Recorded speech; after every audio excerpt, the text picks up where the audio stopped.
স্বাগত ডিবিসি সংবাদে, আপনাদের সাথে আছে রেদওয়ান আহমেদ। জানাবো খবরের বিস্তারিত। সব রাজনৈতিক দলকে অন্তর্বর্তী সরকারকে সহযোগিতা করার আহ্বান জানিয়েছেন বিএনপি নেতারা। তবে নির্বাচন বিলম্বে ষড়যন্ত্রের গন্ধও পাচ্ছেন তারা। বিএনপি নেতারা আরও মনে করেন, দলগুলোকে অবজ্ঞা করলে দেশের রাজনৈতিক চরমপন্থার উত্থানের শঙ্কা রয়েছে। শুক্রবার সকালে জাতীয় প্রেস ক্লাবে জাতীয়তাবাদী মুক্তিযুদ্ধ প্রজন্ম দল আয়োজিত বিক্ষোভ সমাবেশ। সমাবেশে যোগ দিয়ে বিএনপি চেয়ারপারসনের উপদেষ্টা জয়নাল আবদিন ফারুক নেতাকর্মীদের কোনো ষড়যন্ত্রে পা না দেওয়ার আহ্বান জানান। আপনাকে জানতে হবে, যারা আমার এই নির্বাচনকে আবার ষড়যন্ত্র করে পিছিয়ে দেওয়ার চক্রান্ত করছেন, তাদের উদ্দেশ্যে বলতে চাই, 54 বছরে কোনোদিনও দেখি নাই শহীদ দিবস, স্বাধীনতা দিবসে আপনারা মিছিল করতে। বিকেলে নয়াপল্টনে এক দোয়া মাহফিলে বিএনপি সিনিয়র যুগ্ম মহাসচিব রুহুল কবির রিজভী বলেন, রাজনৈতিক দলগুলোকে অবজ্ঞার পরিণতি ভালো হবে না। স্থানীয় সরকার আগে না পার্লামেন্ট আগে, এটাও তো বিরাজনীতিকরণ। এই বিতর্কটা নিয়ে এসে আর এটার মধ্যে দিয়ে চরমপন্থার উত্থান হতে পারে যে আমাদের সংগ্রাম এবং আরও অন্যান্য বিষয় যে এটা দীর্ঘায়িত হয় কিনা, মধ্যপন্থার রাজনীতি বিপদে পড়তে যাচ্ছে কিনা, এই ধরনের একটা শঙ্কা আমরা টের পাচ্ছি। এদিকে নয়াপল্টনে দলের কেন্দ্রীয় কার্যালয়ে ঢাকা মহানগর দক্ষিণ বিএনপির সদস্য নবায়ন কর্মসূচির উদ্বোধনীতে মির্জা আব্বাস বলেন, অন্তর্বর্তী সরকারকে বিভ্রান্ত করতে নির্বাচন নিয়ে বিভিন্ন রাজনৈতিক দল নানামুখী বক্তব্য দিচ্ছে। সরকারের পরিবর্তন হয়েছে, কিন্তু সিন্ডিকেটের কোনো পরিবর্তন হয় নাই এবং এই সরকারকে একটি বিব্রত অবস্থায় ফেলে দিতে চেষ্টা করছে। বিভিন্ন ব্যবসায়িক গ্রুপকে পৃষ্ঠপোষকতা দিয়ে যাচ্ছেন দুই একটি রাজনৈতিক দল, দুই একজন রাজনৈতিক ব্যক্তি। রমজান সামনে রেখে নিত্যপণ্যের দাম বেড়েই চলছে জানিয়ে মির্জা আব্বাস বলেন, সরকারের পরিবর্তন হলেও সিন্ডিকেটের পরিবর্তন হয়নি এবং সরকারের কোনো অবস্থাতেই আমরা ব্যর্থ হতে দেব না, ততই যেন সিন্ডিকেট। সাব্বির রোজ, ডিবিসি নিউজ, ঢাকা। বাংলাদেশের ক্ষমতার পট পরিবর্তনে যুক্তরাষ্ট্রের সংশ্লিষ্টতা নেই বলে জানিয়েছেন মার্কিন প্রেসিডেন্ট ডোনাল্ড ট্রাম্প। দ্বিতীয় মেয়াদে ট্রাম্প যুক্তরাষ্ট্রের প্রেসিডেন্টের দায়িত্ব নেওয়ার পর প্রথম ওয়াশিংটন সফরে গেছেন ভারতের প্রধানমন্ত্রী নরেন্দ্র মোদী। সেখানে দুই নেতা বৈঠক শুরুর আগে মুখোমুখি হন আন্তর্জাতিক গণমাধ্যমের। জবাব দেন বিভিন্ন প্রশ্নের, উঠে আসে বাংলাদেশ প্রসঙ্গ। বাংলাদেশের চলমান সংকটে তথাকথিত মার্কিন ডিপ স্টেটের জড়িত থাকার বিষয়ে প্রশ্নের জবাবে ট্রাম্প বলেন, বাংলাদেশের ঘটনাক্রমের সঙ্গে যুক্তরাষ্ট্রের সংশ্লিষ্টতা নেই। তবে এই প্রসঙ্গটি এড়িয়ে যান ভারতের প্রধানমন্ত্রী নরেন্দ্র মোদী।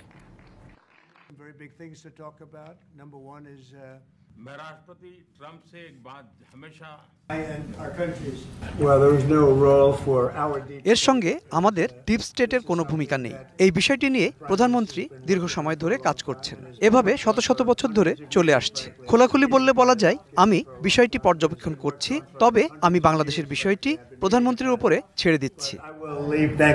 শনিবার থেকে সংস্কার নিয়ে রাজনৈতিক দলগুলোর সঙ্গে আলোচনা শুরু হবে। নতুন ব্যবস্থায় বাংলাদেশে ফ্যাসিবাদ আর মাথাচাড়া দিতে উঠতে পারবে না বলে মন্তব্য করেছেন শিল্প, গৃহায়ন ও গণপূর্ত উপদেষ্টা আদিলুর রহমান খান।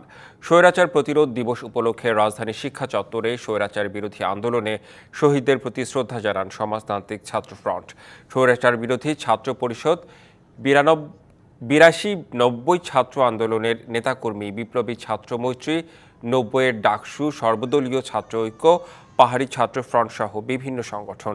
এ সময় তারা বলেন, 90 এবং 24-এর স্বৈরাচার পতনের আন্দোলন একই সূত্রে গাঁথা। তাই সব ষড়যন্ত্র মোকাবেলা করে সকল রাজনৈতিক দলগুলোকে ঐক্যবদ্ধ থাকার আহ্বান জানান তারা। আগামীকাল থেকে যে সংস্কার নিয়ে আলোচনা শুরু হবে রাজনৈতিক দলগুলোর সঙ্গে, এই সংস্কারের আলোচনা দেশে একটা গণতান্ত্রিক ব্যবস্থা প্রতিষ্ঠার জন্য এগিয়ে নিয়ে যাবে দেশকে। আমি আশা করি বাংলাদেশ কখনোই আর ফ্যাসিবাদের দিকে ফিরে যাওয়ার সুযোগ রাখবে না। টঙ্গী তুরাগ তীরে শুরু হয়েছে বিশ্ব ইজতেমার দ্বিতীয় পর্ব। এবারের পর্বে দেশের 64টি জেলা থেকেই অংশ নিচ্ছেন সাদ অনুসারীরা। এসেছেন 25টি দেশের বিদেশি মেহমানরাও। শবে বরাতে প্রথমবারের মতো অনুষ্ঠিত হচ্ছে এবারের ইজতেমা। টঙ্গীর তুরাগ তীরে ফজরের নামাজের পরপরই বয়ান দিয়ে শুরু হয় ইজতেমা। বয়ান করেন মাওলানা আব্দুস সাত্তার। পরে তালিমের আমল চলে খিত্তা জুড়ে। জিকির, আজগর আর ইবাদত বন্দেগীতে মশগুল মুসল্লিরা। বিশ্বের দ্বিতীয় বৃহত্তম ঐতিহাসিক মুসলিম জামাতও এটি। সামিয়ানা জুড়ে ইবাদতের কাফেলা। দ্বিতীয় পর্বেও রোজা, শবে বরাতের বিশেষ আমল, নসিহতে দিন পার করছেন ধর্মপ্রাণ মানুষ। বয়ানে উঠে আসে নামাজ, রোজা, হজ, জাকাত, শাহাদার গুরুত্ব। সঙ্গে চলতে থাকে বিদেশি অতিথিদের বয়ান। বাংলায় তর্জমা করে মুসল্লিদের জন্য তা সহজ করে দিচ্ছেন দোভাষীরা। 57তম বিশ্ব ইজতেমা কখনো এই শবে বরাত পায় নাই না। সমস্ত জাতিকে যাতে, সমস্ত মখলুকাতকে যাতে আল্লাহ তাআলা হেফাজতে রাখে, ভালো থাকে। যার অর্থ দাঁড়ায় শবে বরাতের রাতকে সৌভাগ্যের রজনী বলা হয়। মহিমান্বিত এ রাতে মহান রব্বুল আলামিন তার বান্দাদের ভাগ্য নির্ধারণ করে থাকেন। ইজতেমা ও শবে বরাত একসাথে হওয়ায় মুসল্লিদের মাঝে এবার বাড়তি ধর্মীয় ভাবগম্ভীর্য ও অনুভূতি কাজ করছে। শবে বরাতের দিন ইনশাআল্লাহ আমল তো খুব ভালো হবে। এখন আল্লাহর কাছে পাবো। আজকে রাত্রিটাও শুভরাত্রি, শবে বরাতের রাত্রি। শবে বরাতের রাত্রিটা হলো মানুষের তকদির নির্ধারণের রাত। এটা তাৎপর্যপূর্ণ, এটা একটা বিরাট ব্যাপার। আর নিয়ামত, যে নিয়ামতের শুকরিয়া আদায় করে শেষ করা যাবে না। দুপুরে আদায় করা হয় জুমার নামাজ। নামাজ শেষে ধর্মপ্রাণ মুসল্লিরা বলেন, অতীতের পাপ ও অন্যায়ের জন্য ক্ষমার প্রার্থনা এবং ভবিষ্যৎ জীবনের কল্যাণ কামনা করা হয়েছে। আল্লাহর কাছে আমরা পানা চাইবো যে আল্লাহ সারা পৃথিবীর যত মুসলমানের উপরে নির্যাতন হয়েছে সমস্ত নির্যাতন বন্ধ হয়। রবিবার আখিরি মোনাজাতের মধ্য দিয়ে শেষ হচ্ছে সাদ অনুসারীদের এবারের ইজতেমা। আসিফ খান, ডিভিসি নিউজ। আজ পবিত্র শবে বরাত বা পরম সৌভাগ্যের রাত। হিজরি সালের শাবান মাসের 14 তারিখ দিবাগত এই রাত লাইলাতুল বরাত নামেও পরিচিত। মহিমান্বিত এই রাতে ধর্মপ্রাণ মুসলমানেরা পরম করুণাময় আল্লাহর নৈকট্য লাভের আশায় নফল নামাজ, পবিত্র কোরআন তিলাওয়াত ও জিকিরে মগ্ন থাকেন। অতীতের পাপ ও অন্যায়ের জন্য ক্ষমা প্রার্থনা এবং মুসলিম উম্মার শান্তি ও সমৃদ্ধি কামনা করে বিশেষ মোনাজাত করবেন মুসলমানেরা।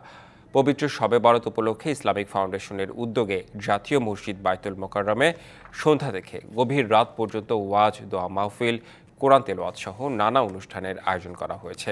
এই উপলক্ষে কাল থাকবে সরকারি ছুটি। অমর একুশে বইমেলার 14তম দিন আজ।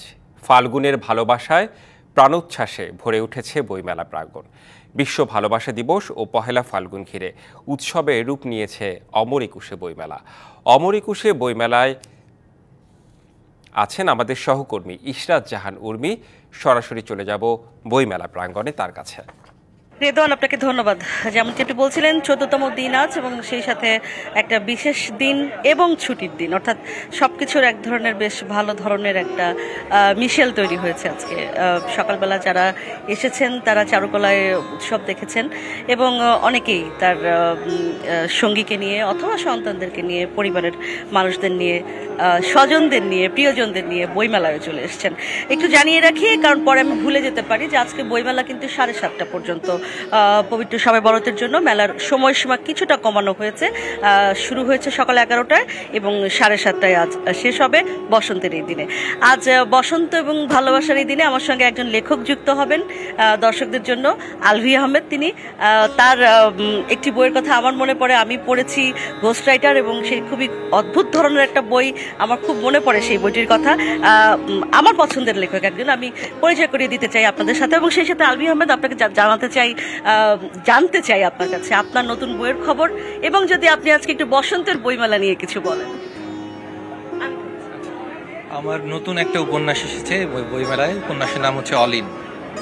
এই অলিন উপন্যাসটা এসেছে বাতিঘর থেকে, আর উপন্যাসটা মোটামুটি ভালোই চলছে। গল্পটা যদি একটু স্পয়লারটা হচ্ছে, এটা একটা স্পোর্টস ফিকশন। একজন পোকার প্লেয়ারকে নিয়ে গল্পটা, তার হেরে যাওয়া, সেখান থেকে স্ট্রাগল, তার ক্রমশ একা হয়ে যাওয়া এবং সেখান থেকে আবার ঘুরে দাঁড়ানোর গল্প। It's a complete sports fiction. বাংলাদেশে ধরেন পোকার প্লেয়ারের উপরে বা এই টাইপের স্পোর্টস ফিকশন আছে নিশ্চয়ই, বাট আমি একটা চেষ্টা করেছি একটা ভালো মানের স্পোর্টস ফিকশন লিখতে। আপনাকে আমি বলছিলাম যে বসন্তের বইমেলা নিয়ে যদি আপনি কিছু বলেন, কারণ পাঠক যারা আছেন বা প্রকাশক যারা আছেন, পাঠকরা দুঃখিত, প্রকাশকরা সবসময় এক ধরনের অভিযোগ করেন, বিশেষ করে গত কয়েক বছরে, যে প্রচুর লোক হয়, আসে, মানুষ আসে, কিন্তু মনে হয় কিছুটা দেখানোর প্রবণতা রয়ে গেছে আমাদের, এবং বই কেনার চেয়ে, পড়ার চেয়ে বই ধরে ছবি তোলার প্রবণতাটা বেশি। আপনি লেখক হিসেবে কি মনে করেন? আমার আসলে এ ব্যাপারে আমি কোনো কমেন্ট করতে চাই না, আমার আইডিয়া নেই। আসলে কমেন্ট যে করতে যাচ্ছি না সেটা অন্য কোনো কারণে না, কারণ এই জিনিসগুলো নিয়ে আমি আদৌ কখনো ভাবিই নাই। আমার কাজ তো বই বিক্রি করা না, একটা প্রকাশক বুঝবে। তো আমি এই বই বিক্রি নিয়ে আমি আসলে কখনো ভাবি। লেখক হিসেবে আপনার বই আপনার কি মনে হয় যে ঠিক পাঠক আগে আমরা যেরকম ছোটবেলায় বই পড়তাম সবকিছু আমরা তো আসলে আমরা এবং তোমরা করে ফেলি, আমাদেরটাই সব থেকে ভালো, পরের প্রজন্মেরটা ভালো না, এরকম একটা ভাবনা আমাদের মধ্যে কাজ করে। লেখক হিসেবে আপনার কি মনে হয় বই পড়ে এখনকার পাঠকেরা? এখন তো অপশন শুধু বই না, আমাদের সময় অপশন ছিল বই পড়ো না হলে ছবি দেখো, আর কোনো অপশন ছিল না। এখন তো আমার এক মোবাইলেই আছে 1000টা অপশন। তো এখন আমার সামনে যখন আপনার বুফেতে 30 প্রকারের খাবার সাজানো থাকবে, তার ভিতর থেকে আমি কতগুলো খেতে পারবো? 5টা খেতে পারবো, 6টা খেতে পারবো। তো আমার পছন্দ অনুযায়ী, রুচি অনুযায়ী আমি 6টা খাবার বেছে নিব। এই প্রজন্মের কাছে বুফেতে অনেক খাবার সাজানো আছে, তাদের মধ্যে বই একটা উল্লেখযোগ্য পণ্য হিসাবে পৌঁছে দেওয়ার দায়িত্ব যাদের উপরে, তারা হয়তো দিতে পারছে না, তারা হয়তো বা অতটুকু পারছে না। এ কারণে নতুন প্রজন্মের কাছে বইটা ওভাবে আকর্ষণীয় খাবার হিসেবে উপস্থিত হয়নি। এটা প্রজন্মের দোষ আমি দেব না অতটা। আমি বলবো যে আমাদের বই নিয়ে যারা মার্কেটিং করে তারা আরো একটু অ্যাগ্রেসিভ মার্কেটিং করতে পারে, কারণ এটা শেষ পর্যন্ত একটা প্রোডাক্ট। অনেক ধন্যবাদ। বই অনন্ত যৌবন আমরা বললেও আসলে বইয়ের সেই যৌবন যারা আসলে আগের মতো নেই, এবং যাদের দায়িত্ব তারা কতটা সেই দায়িত্ব পালন করছেন সেই বিষয়টি আসলে বলছিলেন লেখক আলভী আহমেদ। আমি এখন আলভী আহমেদ, আপনাকে ধন্যবাদ আমাদের সঙ্গে যুক্ত হবার জন্য। আমি তার যে বইটি প্রকাশিত হয়েছে বাতিঘর থেকে, বাতিঘরের স্বত্বাধিকারী দীপঙ্কর দাস, তিনি প্রতি বছরই আমাদের অতিথি হন। এবছরও আমরা দীপঙ্কর দাসকে পেয়েছি। দীপঙ্কর দাস, কেমন হচ্ছে এবারকার বইমেলা, এবং বিশেষ করে আজকের বইমেলাটা নিয়ে দিতে পারেন, বসন্তের বইমেলা? মেলা ভালোই, শুরু থেকে আমি শুরুতে 4-5 দিন এসেছিলাম এবং গত 4-5 দিন ভাবে আবার শুরু করেছি। মেলার পরিসর তো এই হয়েছে, আগের চেয়ে অনেক বড় হয়েছে এটা, আর ভালোই লেগেছে। ব্যবস্থাপনা মোটামুটি ভালো, নিরাপত্তার দিকটা খানিকটা হয়তো একটু শঙ্কা আমাদের আছে, আর সার্বিক দিক থেকে ভালোই বলা যায়। আর আপনার এবার স্টলটা দেখলাম বেশ সুন্দর করে সাজানো হয়েছে বাতিঘর, প্রত্যেকবারই আপনারা এই দিকটাতে খুব নজর দেন, এবারও সেই নজরটি দিয়েছেন। আপনার লেখক, মানে আপনার প্রকাশনা থেকে বই বের হয়েছে, আলভী আহমেদ বলছিলেন যে যেই প্রশ্নটা আসলে আমি সবসময় করি যে বই কতটা এখন পাঠক পড়ে ইত্যাদি ইত্যাদি, তো উনি একটা ভালো কথা বলছিলেন যে অনেক বুফে খাবার এখন আমাদের সামনে সাজানো, তো প্রোডাক্টটা কিভাবে আসলে আমরা দিচ্ছি প্রজন্মের কাছে সেটি একটা ব্যাপার। আসলে কি আপনারা আপনাদের দায়িত্ব পালন করছেন? কারণ শেষ পর্যন্ত আসলে বইও তো একটা পণ্যই। হ্যাঁ, অবশ্যই আমরা চেষ্টা করি যে সারা বছর বই প্রকাশ করার, এটা যাতে শুধু বই মেলা কেন্দ্রিক না হয়। এবং ওনার বই আমরা বছরের মাঝখানে অনেক সময় প্রকাশ করেছি। প্রথম বই যে প্রকাশ করে অনুবাদের নরজিয়া নূর, সেটা কিন্তু বছরের মাঝখানে।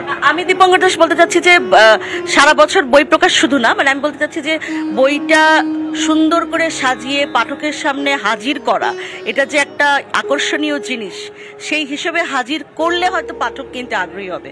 শুধু পাঠকের দোষ যদি আমরা না দিই, আমার মনে হয় যে আমরা যেটা বলতে চাচ্ছি সেটা নরজিয়া নূর বইমেলার মাঝখানে বের হয়, বইমেলার মধ্যে না, বছরের মাঝখানে, এবং মেলার আগেই বইটা শেষ হয়েছে। এবং বইটার অনুবাদ থেকে শুরু করে বইটার মান তো শুধু প্রোডাকশন না, বইটার অনুবাদ কেমন হয়েছে, ওনার লেখা কেমন, পেজ মেকআপ কেমন, প্রচ্ছদ কেমন, ছাপা কেমন, বাধাই কেমন, সব মিলিয়ে একটা পেজের প্রোডাকশন আর কি। তারপর যেটা প্রচারের জায়গা থাকে, আমরা চেষ্টা করি আমাদের সবগুলো আউটলেটে বইটা রাখার, সোশ্যাল মিডিয়ায় প্রচার করার, তো আমরা চেষ্টা করি সেটা যুক্ত করার। গত কয়েক বছর ধরে দীপঙ্কর দাস আপনার সঙ্গে কথা হচ্ছে, এবং একটা বিষয় আমরা দুজনেই একমত হচ্ছি যে পাঠকের রুচি কিছুটা পরিবর্তন হয়েছে। আমাদের সময় আমরা যখন বিশ্ববিদ্যালয়ে পড়ি তখন কবিতা, গল্প, উপন্যাস এগুলো যেরকম খুব পড়তাম আমরা, এখন মানুষ একটু প্রবন্ধের দিকে, ঝুড়ো গল্প বা ছোট গল্পের দিকে, মুক্ত গদ্যের দিকে ঝুঁকছে। এবারও কি সেই ট্রেন্ড, যদি আমি বলি, সেটি রয়েছে কি? হ্যাঁ, সেটা এবারও আমার মনে হয় যে এটা নন ফিকশন বইয়ের বাজারটা বড় হচ্ছে অনেক। আগে হচ্ছে কি এত লেখক ছিল না নন ফিকশন লেখার, ইদানিং নন ফিকশন লেখক বেড়েছে এবং এটার বাজারও বেড়েছে। যেন গত কয়েক মাসে দেখলাম পলিটিক্স নিয়ে খুব আগ্রহ বেড়েছে, রাজনীতি বিষয়ে বই।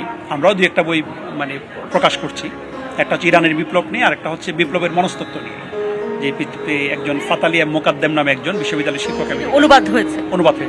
কার অনুবাদে বেরিয়েছে? উনি অনুবাদ করেছেন একজন সঞ্জয় দে, উনি করেছেন অনুবাদ, আরেকজনের সঙ্গে যৌথভাবে করেছেন।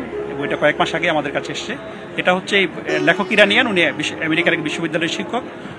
উনি ইরানের বিপ্লবের পরবর্তী সময় উনি ইরানে চলে গিয়েছিলেন, পরে আবার কেন ফেরত চলে আসেন, বিপ্লবটা কেন ব্যর্থ হয়, এই প্রসঙ্গে উনি যেহেতু সাইকোলজিস্ট, উনি 5টা বিপ্লবকে ব্যাখ্যা করেছেন, যে কেন বিপ্লবগুলো আলটিমেটলি আমরা সেই ফসল সাধারণ মানুষের কাছে আসে। এটা একদমই এই আমাদের সঙ্গে অনেকখানি অনেক বিষয় রিলেট করা যায় বা অনেকখানি আসলে প্রাসঙ্গিক বলেই এই বইগুলো আসলে মানুষের কাছে পৌঁছবে। এর বাইরে যদি আপনি একটু বলেন যে রাজনীতি তো নিশ্চয়ই রাজনীতি সচেতনতা আজকালকার, বিশেষ করে আজকালকার বাচ্চারা খুবই রাজনীতি সচেতন, সেটির বাইরেও যদি আমি বলি গল্প, উপন্যাস, কবিতা যেটি আমাদের আবহমানকাল ধরে, সেটির বাজার বা সেটির পাঠক কেমন? সেটি আমাদের এটা আসলেই লাগবে। মানে ফিকশন ছাড়া কোনো আমাদের মানুষের কল্পনা তৈরি হয় না, ফিকশনের কাছে আমাদের আসতে হবে। এরপর আমরা দেখা যায় বেশ কিছু উপন্যাস, গল্প এটা বের করে থাকি এবং বইগুলোর সিলেক্ট করতে হয় আর কি। খুব বেশি বই না, হয়তো 4-5টা উপন্যাস বের করেছি আমরা, এগুলোর বিক্রিও ভালো বলা যায়। আলভি আহমেদকে বলা যায় একদম নতুন লেখা স্বাদ ওনার মধ্যে আছে আর কি,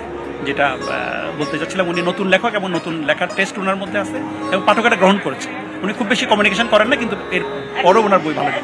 এটা এই বিষয়ে যদি আমি জানতে চাই, সবসময় দেখা যায় যে সিনেমায় যেরকম নতুন অভিনেতা অভিনেত্রীদেরকে ব্রেক দেওয়ার একটা বিষয় থাকে, আপনি এরকম প্রচুর আপনার প্রকাশনা থেকে ব্রেক দেওয়ার যে বিষয়টি, নতুন লেখক এবং তারা কেউই আসলে যেমন তেমন লেখক নন, সবাই আসলে মানসম্পন্ন লেখক।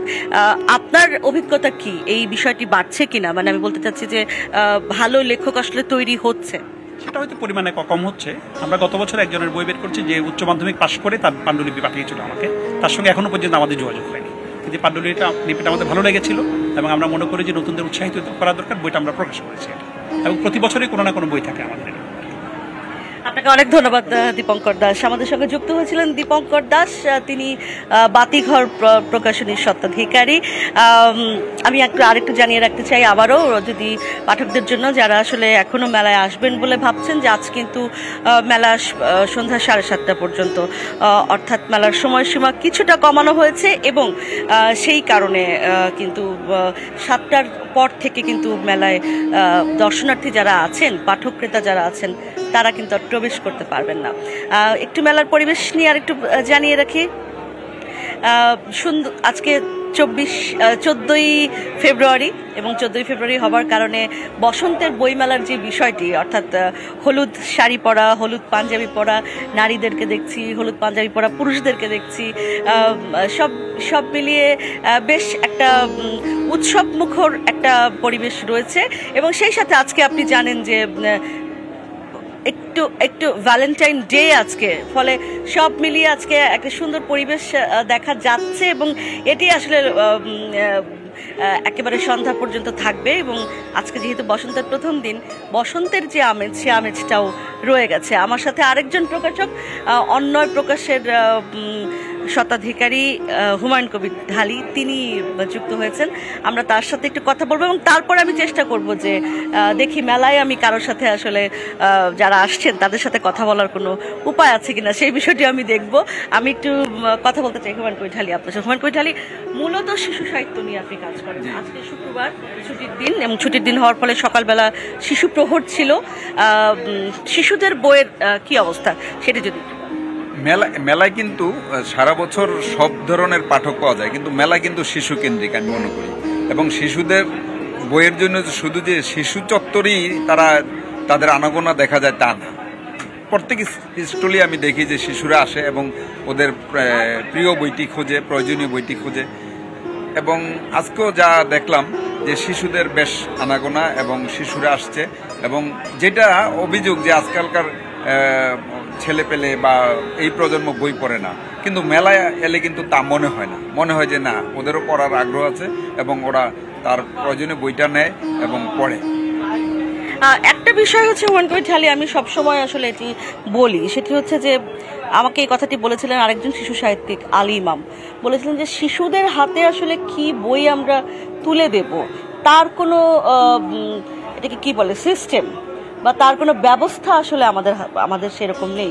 একদম নতুন একটা বাচ্চা, সে কি বই পড়বে, বাবা মাও অনেক সময় বুঝতে পারেন না। বইমেলায় নিয়ে আসেন এবং খুবই বিচ্ছিন্নভাবে বিভিন্ন দোকানে দোকানে ঘোরেন, কি বই, হয়তো কতগুলো মানহীন বই তারা কিনে নিয়ে যান। এটার কোনো উপায়, যেহেতু আপনি নিজে একজন শিশু সাহিত্যিক এবং প্রকাশক, আপনি মনে করেন কিনা যে এটার একটা তালিকা হতে পারে, সেখানে একেবারে বিদেশি সাহিত্যিক, শিশু সাহিত্যিক যারা আছেন তাদের অনুবাদ থেকে শুরু করে আমাদের যারা শিশু সাহিত্যিক আছেন তাদের লেখাগুলো থাকা, এরকম কোনো পরিকল্পনা করা যায়? এটা আসলে হওয়া উচিত এবং জরুরি। আর আসলে এই কালচারটা গড়ে ওঠেনি আমাদের সমাজে যে 5 বছরের বাচ্চার জন্য কি ধরনের বই পড়া উচিত, 10 বছরের বাচ্চার জন্য কি ধরনের বই থাকা উচিত, কিংবা যারা কিশোর তাদের জন্য কি ধরনের বই থাকা উচিত, এটা নেই। তবে বিচ্ছিন্নভাবে কিছু কিছু প্রকাশক এই বিষয়টি নিয়ে কাজ করছে এবং তারা বয়সভিত্তিক কিছু বই বের করছে। পাশাপাশি আমাদের দেশে কিছু এনজিও যারা ক্রিয়েটিভ দিকটি নিয়ে কাজ করে তারা কিন্তু এই বয়সের লেভেলটা ধরে কিছু বই প্রকাশ করে এবং উদ্বুদ্ধ করে প্রকাশকদেরকে যে তোমরা এই লেভেল অনুযায়ী কাজ করো।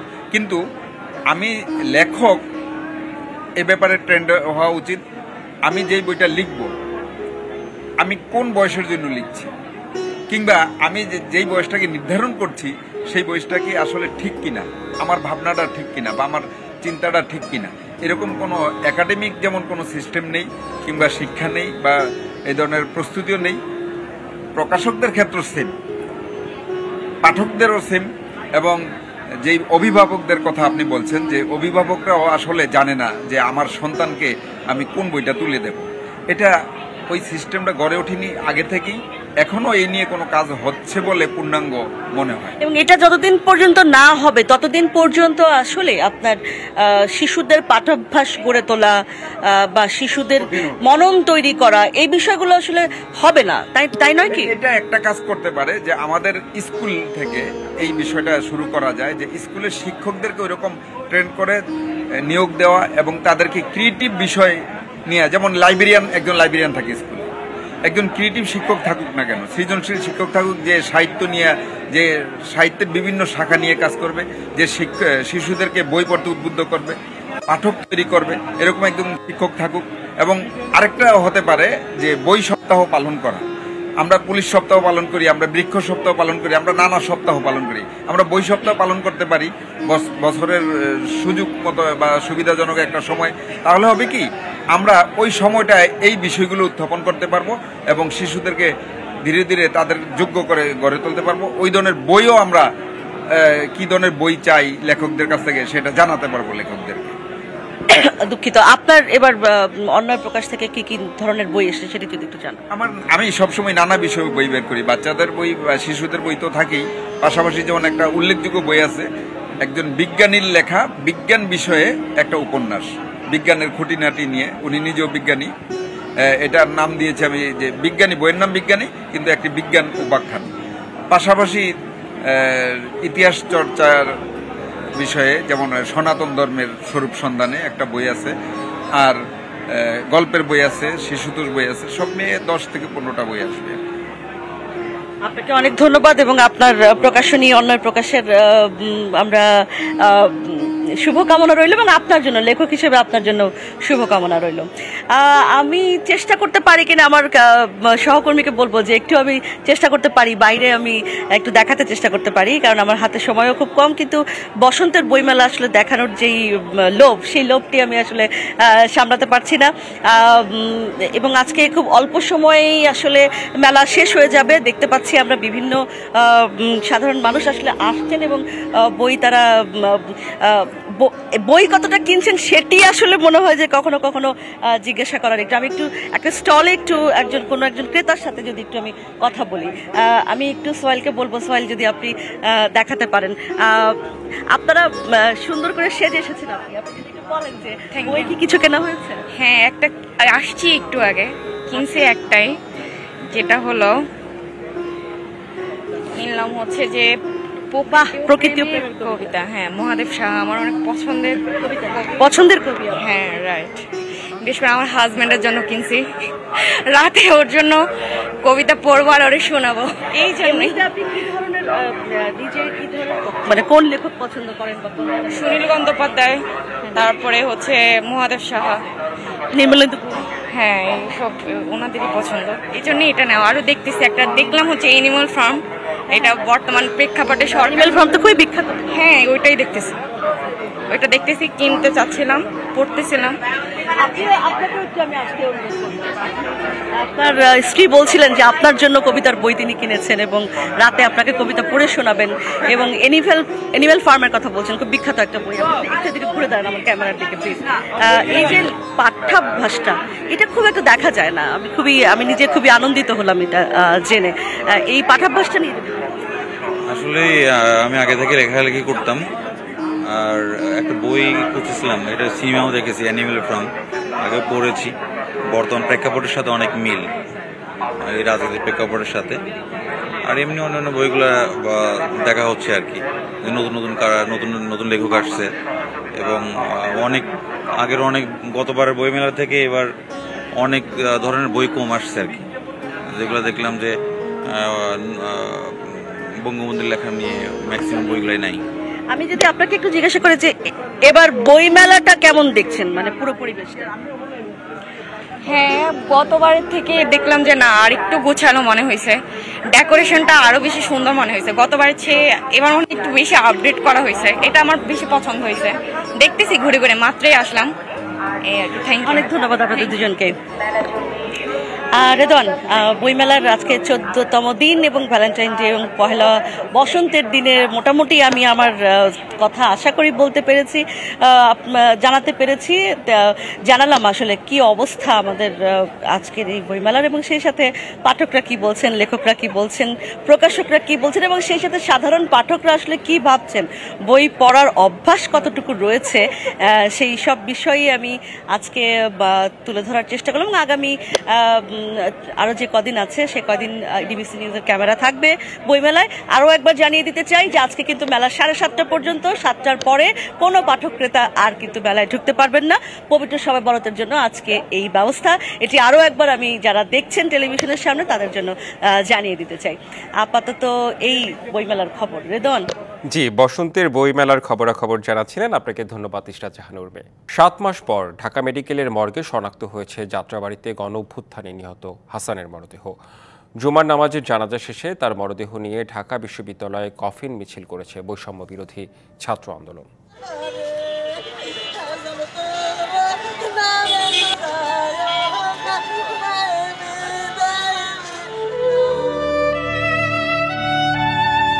এই বুকফাটা আর্তনাদ স্বজন হারানোর। 5ই আগস্ট শেখ হাসিনা সরকারের পতনের পর যাত্রাবাড়িতে ছাত্র জনতার মিছিল বের হয়। মিছিলটি থানার সামনে এলে পুলিশের ছোড়াগুলিতে নিহত হয় হাসান মিয়া। দীর্ঘ 7 মাস ঢাকা মেডিকেল কলেজ হাসপাতালের মর্গে অজ্ঞাত হিসেবে পড়েছিল হাসানের মরদেহ। বৃহস্পতিবার পরিচয় নিশ্চিত হবার পর শুক্রবার তার মরদেহ বুঝিয়ে দেয়া হয় পরিবারের কাছে। আমার বোনের সংসার চলে, বাচ্চাদের লেখাপড়ার খরচ, আমার বোন অনেক নিঃস্ব হয়ে গেছে। এই ছেলে হারাইয়া আমি উপযুক্ত বিচার চাই। একজন করিয়া আইনের আওতায় না তাদেরকে বিচার করতে হবে। পুলিশ কোনো সহযোগিতা আমাদেরকে করে নাই। যাত্রাবাড়ির এক আয়ু, ওনার নাম হইল মুইবুল, ওনা আমারে বলে আপনার ছেলে মরিয়া গেছে, মিয়া বাড়ির থেকে যান গিয়া। কিসের জন্য আপনি ছেলে টোকাটুকি করতেছেন? আপনি বাড়ির যান। জুমার নামাজের পর ঢাকা বিশ্ববিদ্যালয়ে রাজু ভাস্কর্যের সামনে হয় হাসানের জানাজা। এতে অংশ নেয় বৈষম্য বিরোধী ছাত্র আন্দোলনের নেতাকর্মীরা। জানাজা শেষে আওয়ামী লীগকে নিষিদ্ধের দাবিতে কফিন মিছিল বের করে বৈষম্য বিরোধী ছাত্র আন্দোলনের নেতাকর্মীরা। পরে মিছিলটি ভিসি চত্বরে গিয়ে শেষ হয়। এ সময় গণ-অভ্যুত্থানে গণহত্যার অভিযোগে আওয়ামী লীগকে নিষিদ্ধের দাবি জানানো হয়। পাশাপাশি প্রতিটি হত্যাকাণ্ডের বিচারের দাবিও করেন তারা। ইকবাল অনেক, ডিবিসি নিউজ, ঢাকা। সংবাদ এই ছিল এখনকার মতো। ডিবিসি নিউজের সংবাদগুলো পড়তে ভিজিট করুন dbcnews.tv আর ভিজিট করুন ডিবিসি নিউজের ফেসবুক পেজ এবং ইউটিউব চ্যানেল। সঙ্গেই থাকুন।